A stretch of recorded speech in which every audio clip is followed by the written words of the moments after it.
Hey, it's Laura. If you're listening to this, you're not hearing the complete, unedited version of this conversation. If you want in on that, you can get it by becoming a TMST Plus member. Just head over to our website at tmstpod.com and click support. All right, enjoy the show.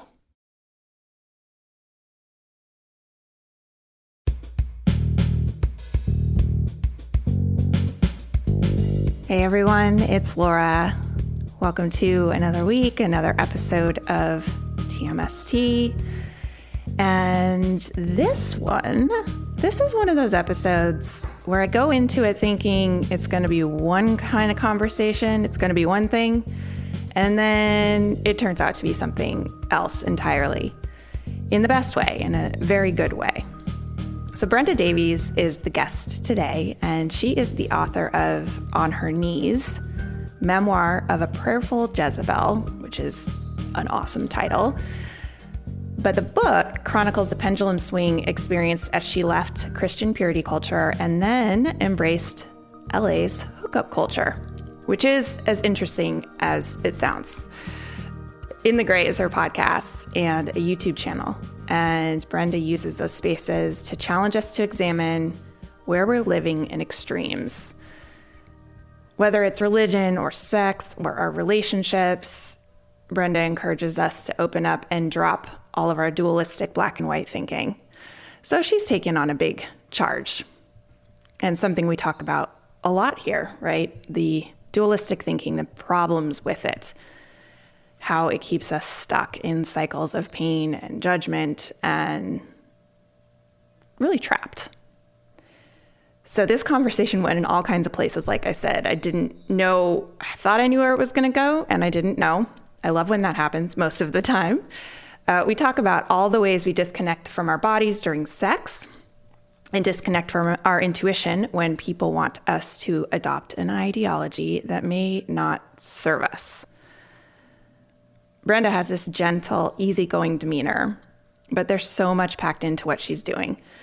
Toward the end, she puts a period on all the ways we've armored up for battle and she looked at me and she said, "You don't have to protect the truth.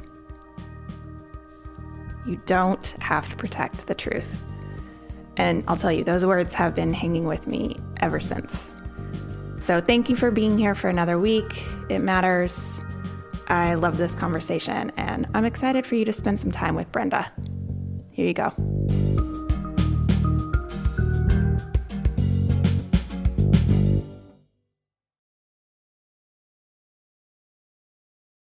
I'm so happy to have you. Thank you. Yeah, I'm so happy to be here. Instead of talking about what you do, I want to talk about why you do it. You do the work. Why do you do this work that you do? I essentially call myself an artist and a storyteller. I'm so sorry if that sounds so pretentious and annoying to anybody. I know how it sounds, but really, I remember I came to LA to be a movie star. And then at some point when I felt very low and down and couldn't make that work, I sort of started surrendering. And then I realized, oh, well, I'm actually just really fulfilled and happy when I'm telling a story.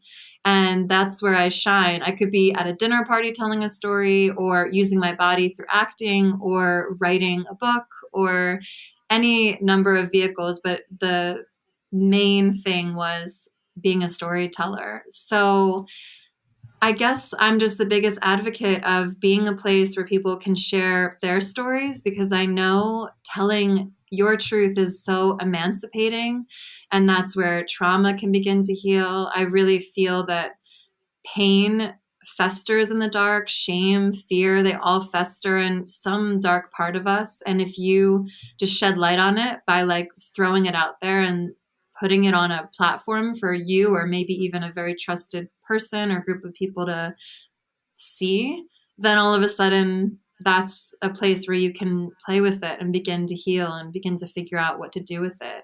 I originally just wanted to write a book about my experience surviving this, puritanical, evangelical sexual ethic, and how detrimental that had been to me, because I'm a very sexual person and have been as long as I can remember. So that was my particular damage that that institution gave me. I had written this book. I took it to publishers and I said, here it is. And they wrote back and said, we like the material, but we don't think there's an audience for this. And in their defense, this is pre-Trump. So I think a lot of people in mainstream culture didn't realize how pervasive and insidious this toxic theology was. Like, the reason your children are getting pregnant in numbers that they shouldn't have to be as teens is because, of a lot of this puritanical stuff that is bred in this place called church. So I went online and I was trying to find sex positive Christians or LGBTQ affirming Christians.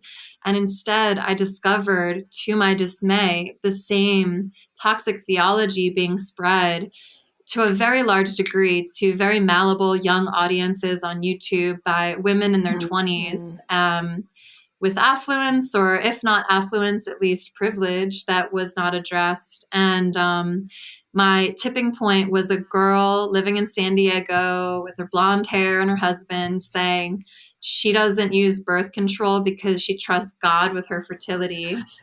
And I lost my mind. I was storming around my house and I was so angry that I picked up a camera, centered myself in love and prayer, and started speaking out. And then that became its own beast, which was called God is Gray.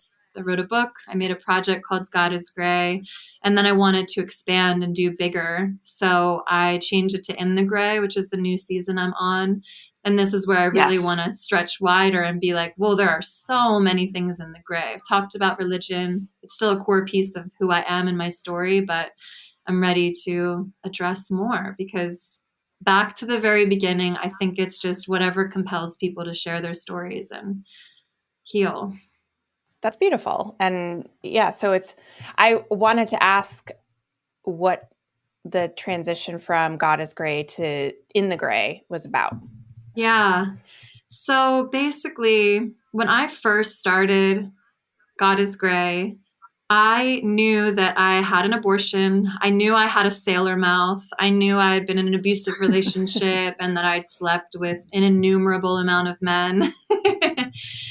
But I also knew very well that culture and what it feels to be indoctrinated. And in that indoctrination, you're told that you can assess good or evil in this very clear binary, like good girls wear pink and bad girls wear black. And you're talking about purity culture. Because you're saying this culture. Exactly. In church culture. Because I started being indoctrinated into this thought when I was 12 years old. That was the first time I went to a born again evangelical church. And they told me God cries when you masturbate and you are diminished and your worth is less if you let a penis penetrate you and all of those lovely messages. Yeah. God cries when you masturbate. What? That's why the ocean is so full.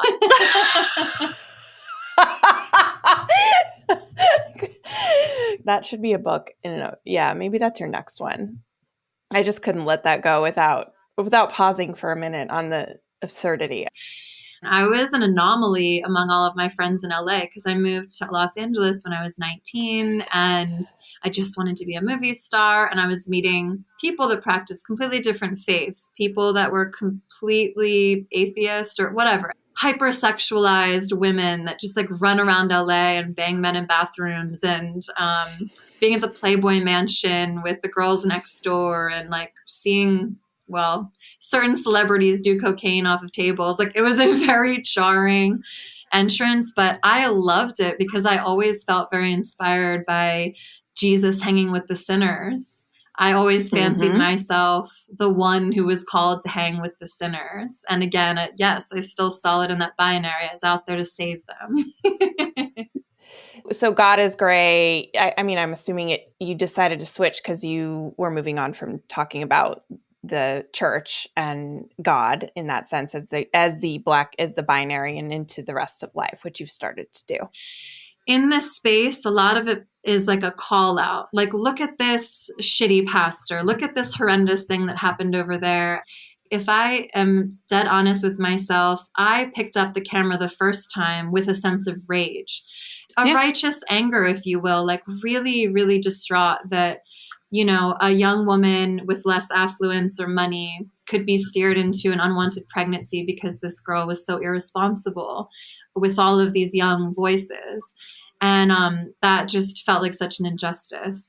I think a lot of beauty was done in that. A lot of people wrote me beautiful messages about no longer feeling suicidal ideation because they realized they'd be accepted as a queer person.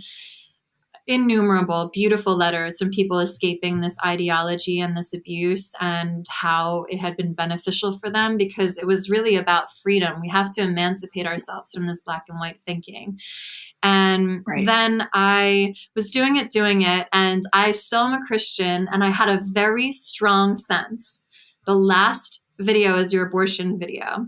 And when I was priming you in the beginning, like I crept out slowly because I'm like, if I come out with my first video and I'm like, listen, you fuckers, I had an abortion and I'm still a Christian, and like they wouldn't listen. So it wasn't about hiding. It was just like, taking them on a journey so that by the time I admitted I had an abortion, they would be primed to hear it and to empathize with me. And I also was worried because I really wanted to debate and speak to people about abortion. And if anyone knew I had one, I imagined or / knew that they would take me less seriously and they would categorize me as a certain kind of person, which is amazing that someone with the lived experience would be less credible to speak on it. But that's the way this religious thing works.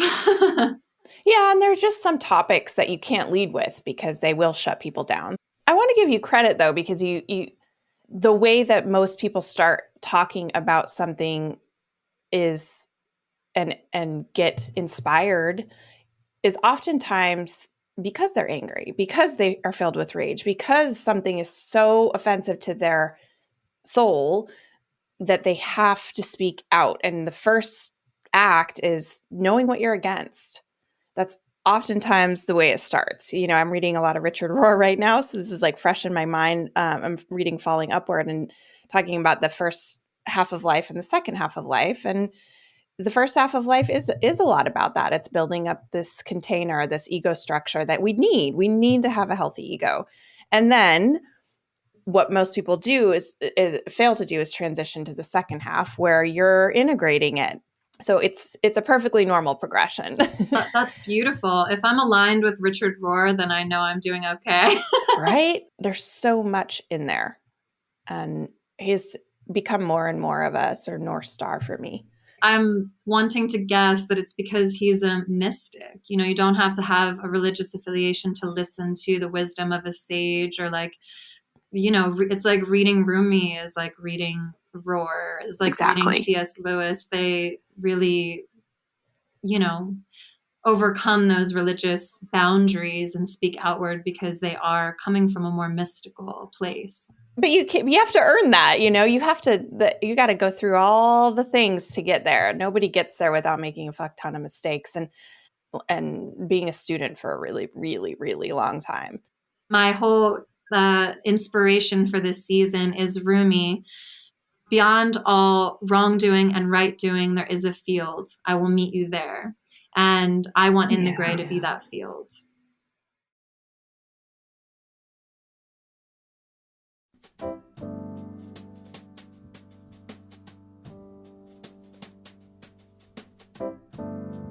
Hi, I'm Michael. I'm the executive producer of Tell Me Something True, and I co-created the show with Laura. We built TMST and our online community with the hope of creating a sane spot on the internet. We're really passionate about the ad-free nature of this work.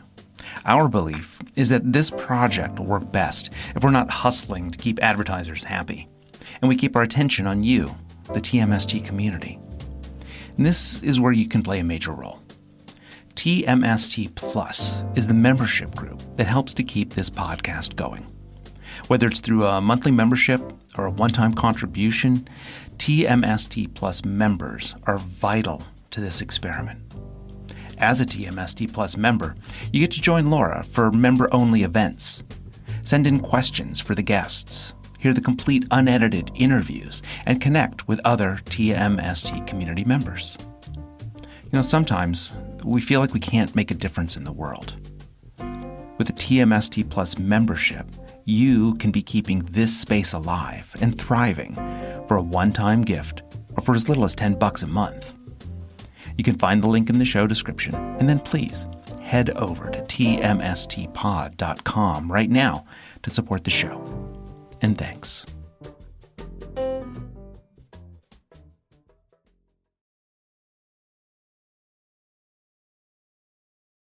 So, when describing your progression through life, you have shared that you said this, these are your words. I leaned really hard into purity culture and then into hookup culture. I see them as two polar extremes, both leading to feeling disconnected and disembodied from yourself.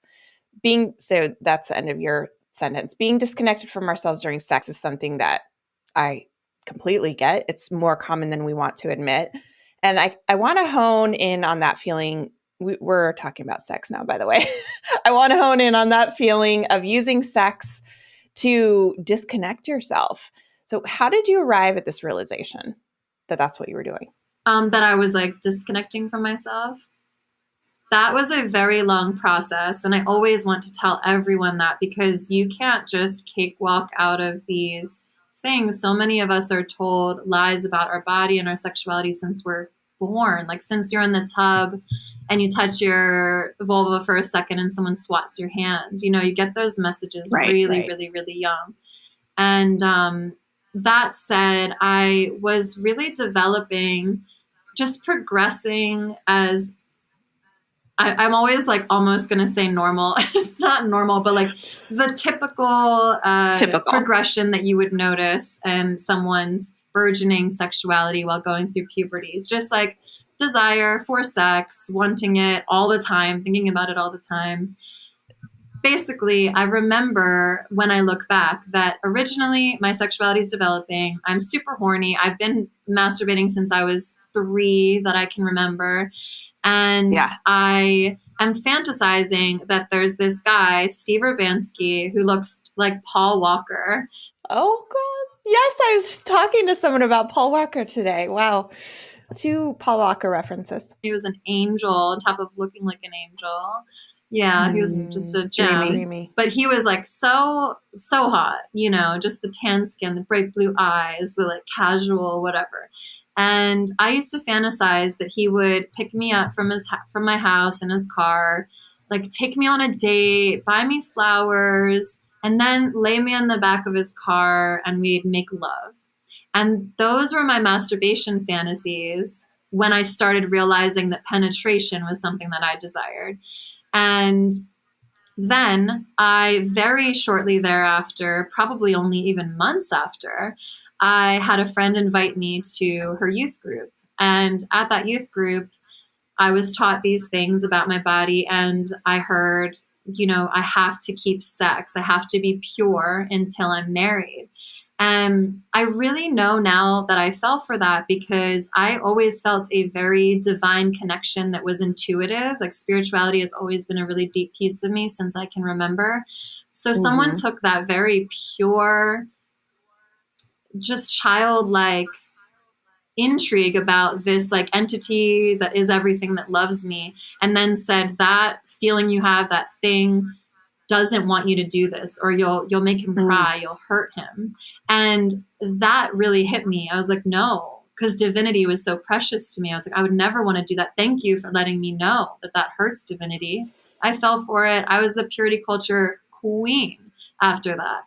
And then I noticed, looking back, that my fantasies had all these obstacles. So then Steve Urbanski picks me up in his car. We drive to the church. We get married. We do the garter belt ceremony. Then we go back to the hotel, and then we have sex. Your fantasies take like 4 hours to complete. Yeah. And then, of course, all of that becomes, mentally exhausting, all the gymnastics of it. And I don't know when it evolved, but I did have like a spanking fantasies used to be my original masturbation material before I knew what sex was. Now I'm telling you everything. So then at some point he would pick me up in his car, lay me down and ravish me. And then it was just like passing everything, and the mental gymnastics ceased. And it was like, this is not my fault, so I'm allowed to fantasize about something that's not my fault. A lot of Christian women have ravishment fantasies because of this. A lot of women have ravishment fantasies in general. Yeah. So all of these, I describe it in my book, On Her Knees, too, as like my puberty was like a tree growing through cement, because that's how fierce and intense and beautiful my puberty was and my sexuality was. But they cemented it over with these toxic doctrines. And then I immediately started separating my desire from, what I was allowed to do, and my body from what was acceptable to God. And all this division begins, which, for any Christian listening, I was fascinated when I learned that the word Satan is actually rooted in a word that means the divider. So it's more technically satanic that you are dividing pieces of yourself into binaries of good and evil than it is godly. Wow. I didn't know that either. Wow. I have to thank you, because I've never really, it's the first time it's really gone like clicked with me in a different way that I can go, okay, I get how that would work. I would also like to add that that's the way I describe my experience, and I do think it resonates with a lot of people. But then there's also a lot of people who were terrified of hell. Like, you're not allowed to watch scary movies, but your mom comes in your room and is like, don't forget, if you masturbate, Satan's waiting for you for eternity. It's just right. They actually believe that hell is real and that they're going there. Yeah. That's like, you're a child or you're a teen. Like, I was definitely told about hell from childhood, and then that is like solidified as a reality, because why would every adult you trust tell you a lie? And of course, I know why now, but because they believed a lie themselves. But you are trusting, you're a child with adults. So then by the time you know hell is real, then you're primed to hear during puberty that the way to send you there is being gay. And then you're like, oh shit. And here's 4 Bible verses that beat you over the head with it, which my friend Rocky Roggio is doing beautiful work. Her documentary is called 1946, because the word homosexuality wasn't even in the Bible until 1946. But, there's so much dishonesty that's passed down generationally, decades, centuries old. And we're contending with all of those old structures. So, if you think a 12-year-old has enough tenacity to not believe all of that after all that history, it's like we're primed for it, unfortunately.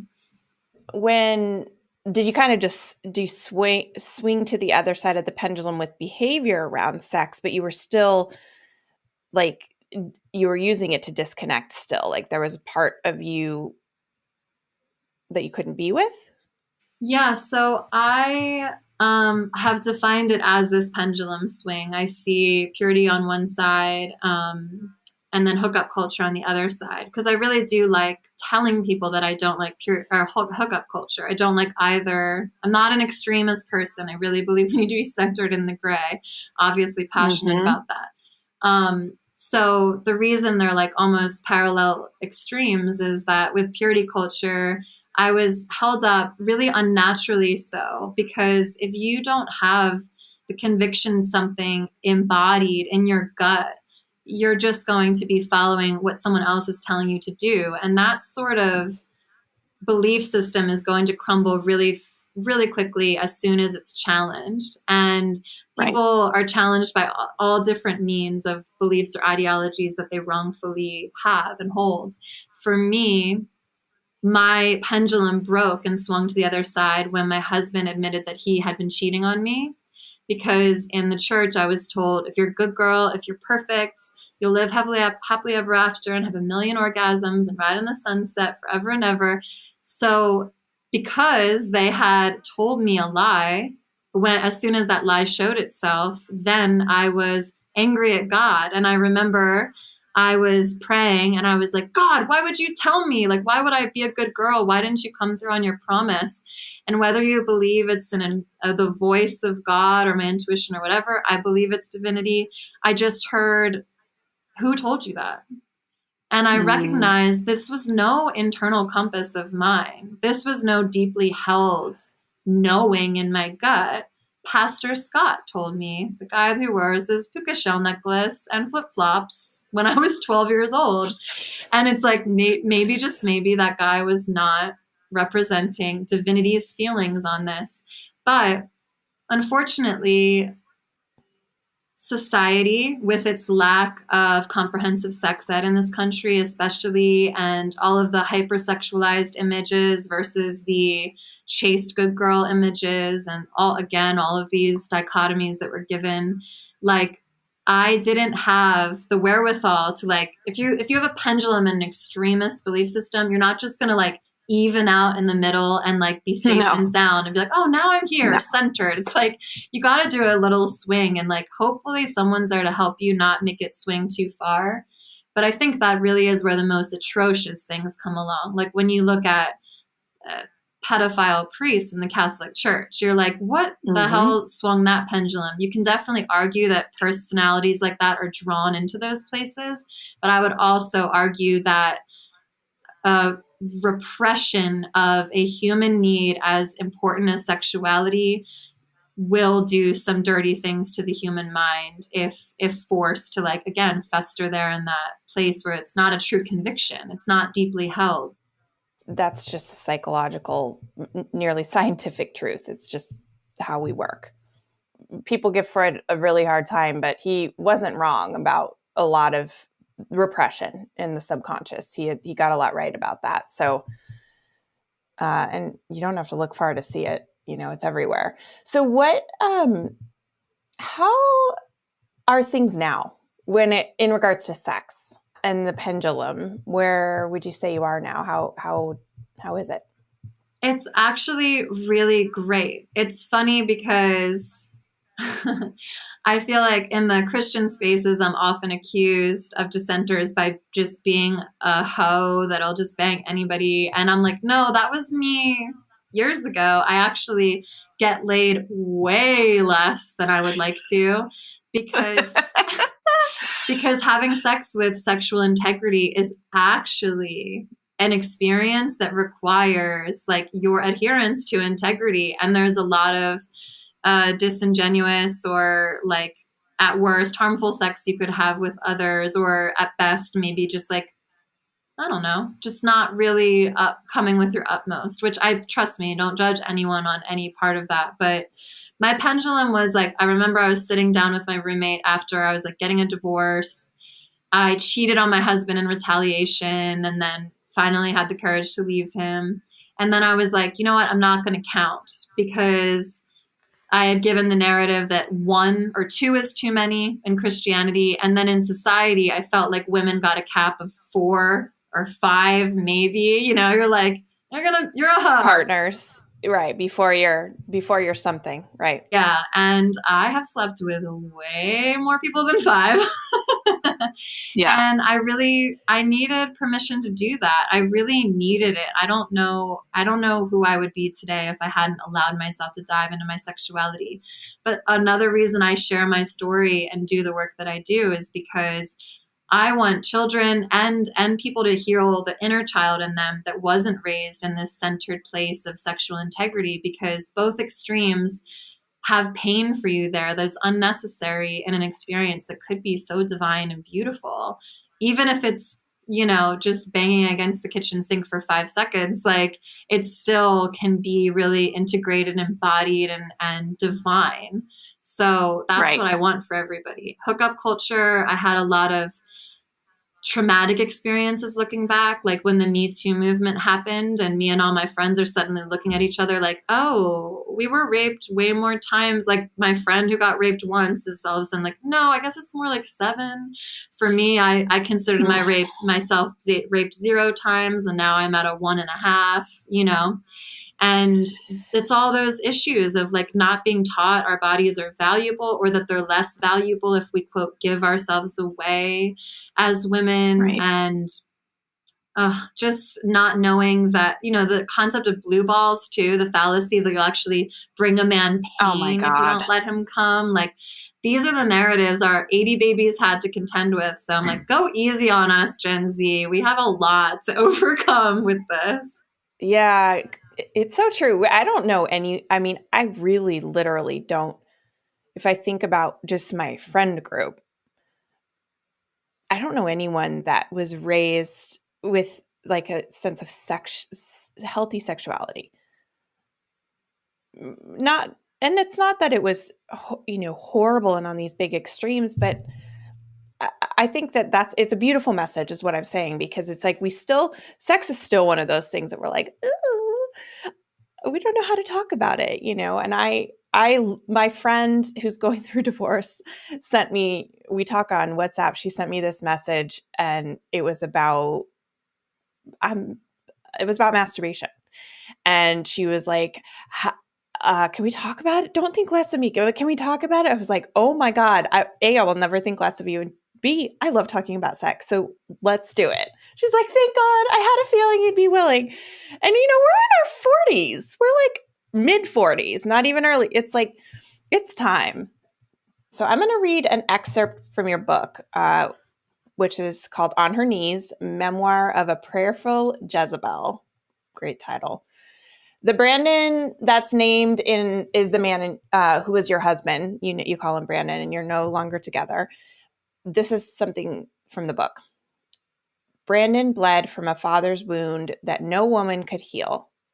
I know it's a cliche to blame dirty deeds on dirty dads, but cliches exist because they're often true. If someone's a jerk, there's a root, a reason. But let's not confuse a cause with an excuse. We leave our mama's wombs and crawl into this mess. The challenge of life is to navigate the violence, be it tangible or emotional, while maintaining kindness, lest we become the evil ones, or, to put more gently, the hurting people who hurt people. First of all, it's beautifully written, really. And you have said that I believe you can hold love and forgiveness for people, but still hold them accountable for their problematic behavior, theology, and actions. This is something that's relevant to every single person. So how the hell are you approaching that? I love that that's the quote you pulled. I wasn't expecting that. I'm just being thoughtful because there are personal things going on swimming in my brain today. And I'm having a day where I'm contending with the fact that I truly believe people are on a pendulum swing of their own right now. And I was on it too, because we began deconstructing this Christian system and recognizing the theology there that was black and white and didn't allow for mistakes and required you specify certain leaders who have absolute moral authority. You cannot waver from it. They will intimidate you, publicly humiliate you, drag you in front of their congregation if you step out of line of what they're telling you God says is true. And I thought that we had centered and come to a very beautiful place, and we were all just going to get out of this religious trauma and just soar into paradise together. I am that ridiculous of a little hopeful being, I think.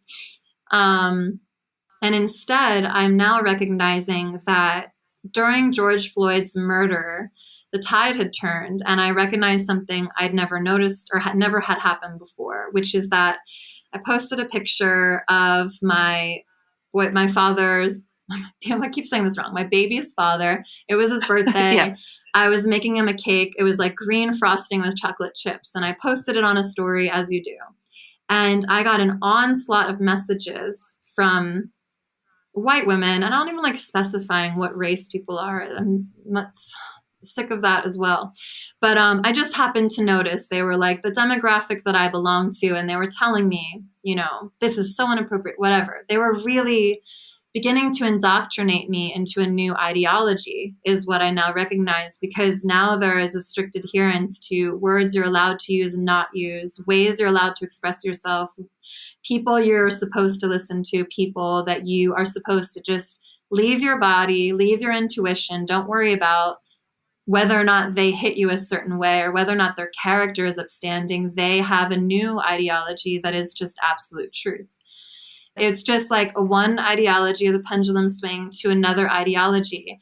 And what I'm recognizing now is within the gray, and this is just my personal story, I think that anyone who has been through 2020 and all the following years will recognize that they've had major reckonings with their personal lives, their careers, their spirituality, their sense of safety in the world, their friend groups, like who's on the Trump side, who's on the other side, like so much division and agony and death.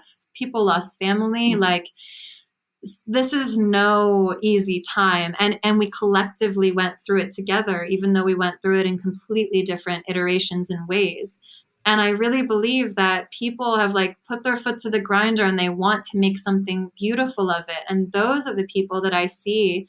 They're not better than anyone else, but they're the ones choosing to move past these grieving processes and into like, okay, so how do we fix this? Like literally the planet is dying. Like, can we stop yelling at each other? What are we going to do? And and then there's a simultaneous resistance to it because we've sort of been indoctrinated. It's like people are comfortable with black and whites because it feels like there's a sense of safety there because it does offer you absolute truth, and absolute truth feels really comforting in the midst of so much crisis and pain. And I don't blame anyone for clinging to a structure that feels like, oh God, thank you, the answer. Like, of course.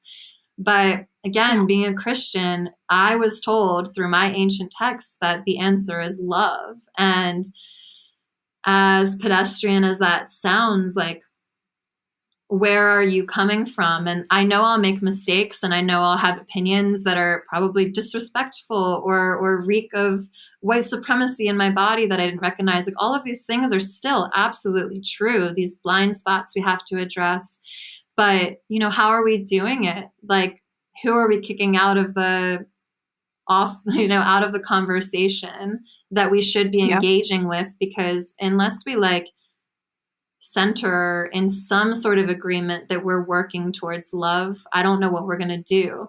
I was on Nick LaPerera's Let's Give a Damn podcast the other day, and I was talking about how we waste so much time and energy because the Republican side will say, abortion is terrible. It's a sin. We must make it stop. And then the other side says abortion, no matter what, it's healthcare. And what both, let's say there's two women yelling in a parking lot about this, what they're both not realizing is they actually are both arguments rooted in humanity and wanting the best for people. And if we could somehow just address like, wait, where are we aligned though? Like, is this, and that's what I really believe Jesus was talking about. Like, then love is there. Then, like, I tell so many pro-lifers the statistics of Black women dying in childbirth, or, not teaching kids comprehensive sex ed and how many abortions will result. And they'll still like hold to these ideologies of like, no, the black and white answer is we protect them by never talking about sex and saying to save it to marriage. But it's like, if they would just understand we're playing for the same team and it came down to, we need to help these women. We need to prevent death. Look me in the eye. We have the same goal. Then I would much rather argue about which policy saves people's lives. I would much rather yell in a parking lot with another woman about like, that's not the best way to save Black women from dying in childbirth. This is the best way to save Black women from dying in childbirth. That's the argument I want to have, like what the fuck are we doing, everybody? It sounds like what you're saying is acknowledging that we're all in process is really the only way, as hard as it is. And this is my work constantly, is giving people the dignity of their process, even when it makes even when it makes you sick to your stomach, right? Where we fall into difficult territory is when we claim that we're so possessed by ideology that we claim that there are hard stops where there's not hard stops. When we're creating lines, when lines are actually doing more harm than good, meaning lines like this is black and this is white, this is right and this is wrong, when creating that split does more harm, period. And it's actually if you study every wisdom text, you will find that the way is the middle way. Oftentimes it's being able to hold a lot of nuance and still in that space claim the space that you hold, right? And that's what I see that Jesus did. And like I said before we started to air, we kill our prophets. If you look down the line, Gandhi, Jesus, MLK, like it goes on and on and on. We kill our prophets. We can't hear what they're saying until much later. Yeah, I had a friend. She's like a very witchy, powerful woman, and she's doing amazing work herself. And she's like, well, at least they can't kill us anymore. Yeah, right? Think about the Salem witch trials, even like all of it. Like any woman who just used plant medicine could risk dying. Like I think women who read, you didn't forget plant medicine. You weren't supposed to read, you couldn't write. Like go back a little further. Anyone who wanted to request to have tablets and like ink, no, not allowed. Heretic, right? Yeah. People have that prophet energy. Like you don't have to have a big platform to have it. Like you can be there's a lot of there's more people that don't have platforms that are actually right. Yeah, unfortunately. But there's like some little sweethearts in Alabama, 16 years old, being the prophet at her kitchen table and like getting slaughtered for her ideas, which are gray. And like, that is beautiful. There's also the slippery slope fallacy, which is interesting because some people were like mad at me, like, oh, if you kind of dip your toe into any right-leaning thought, then before you know it, you're just like chugging energy drinks and listening to Jordan Peterson all day or something. And it's like, I used to hear the same slippery slope fallacy at church. Like, don't watch heterosexual porn. Otherwise you're watching pedophilia in 2 months. And it's like, these things are just not true. And like truth really does stand on its own. You don't have to protect the truth. And if it's not true for you, you will fall away from something. Like you do risk, of course, deconstructing a system and leaving it completely because it no longer aligns with you. But I am, as someone who comes out on the other side of a lot of these things, tell you it's the most emancipating, liberating, beautiful thing to be in gray, because then all of a sudden you don't have to draw hard lines at people and you don't have to be cruel and you don't have to decide the answers will keep you safe, because they really don't. Yeah. They really make the world more dangerous and scary. And if we're talking so much about Christianity in this episode too, the enemy is supposed to be the author of fear. That's explicitly stated. And we build these structures upon fear, especially upon the groupthink that if one of you strays, we have to kill them because get them out of the way because they're no longer aligned with what we think or perceive as protecting us, which is black and white ideology. What I love that you just said is you don't have to protect the truth. You don't have to protect the truth. That's something I'm going to sit with for the rest of the day. It was so great to talk to you, really. Thank you. Yeah. It's a raw day, and I hope that I was articulate and kind. And I don't know. I want to be the best version of me, but it's a raw day. You should. Hey, Tell Me Something True is the name of the show. So you showed up and you did that. Thank you so much, Laura. It's been beautiful.